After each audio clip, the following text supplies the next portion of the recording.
Hi, welcome back. So what we are doing is we are doing a comparison of two coffees.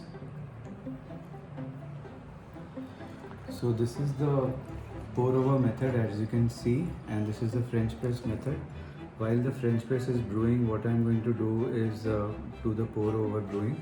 Pour over, since we have not done on the channel before, I'll just tell you briefly about it. In pour over, we have to bloom the coffee beans first, so the coffee powder it's a little finer, then French press grind.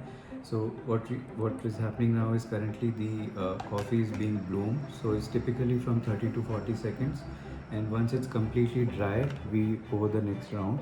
So while this coffee is also brewing, I'll just introduce you to the two coffees we have today. So this is Ueshima Coffee Company. This is a a coffee from Tokyo, and it's exported different areas of the world. It's a medium blend, and it's smooth, bright, and exciting. Though we don't know what really fruity or flowery kind of traits are there, but it's known to be a good coffee, and I'm curious because it's from Tokyo. This is here is as the name suggests, it's a Columbia coffee, and it's a medium roast. It's herbal and layered. So as we know from that area, the Latin America, you typically get very herbal and earthy kind of blends. So let's try out these two. So I think the order is this way. So it's time for the next pour over.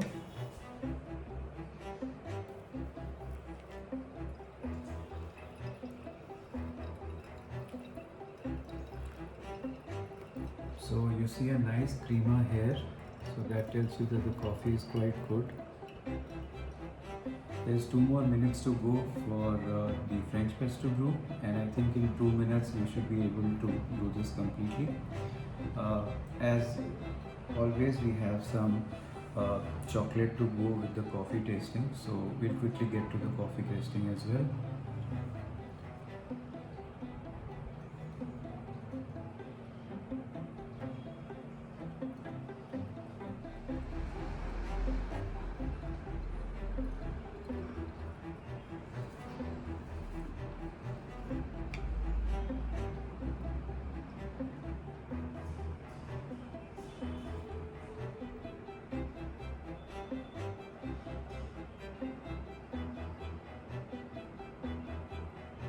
It's somewhat reminding me of Sumatra because it has that chocolatey and herbal tone. It has a very herbal and juicy uh, attribute to it. It's quite a nice coffee. I think I could have brewed it a little darker though. So while the pour over is in its last brew, I'll just tell you about this coffee. I'll just read it out. So this is called Columbia Narino, and it says that the heart of Colombian coffee sits always in mountains of Narino. So the coffee grows at an elevation of higher than 2000 meters, warm tropical days and cool nights give it let it develop slowly. So the characters are complex and elegant, medium body with a juicy acidity, herbal notes, and a walnut-like finish, and a unique collection of flavors. So this coffee is quite complex and layered, which is what I am also tasting. I'm seeing tasting a lot of the herbal notes, and I think I'll just do the pour over for one last time.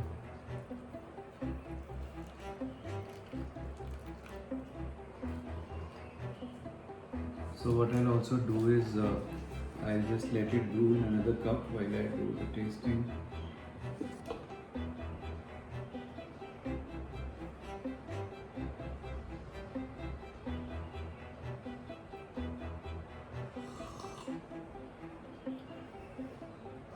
This coffee is quite interesting, though it's smelling of very hazelnut tone.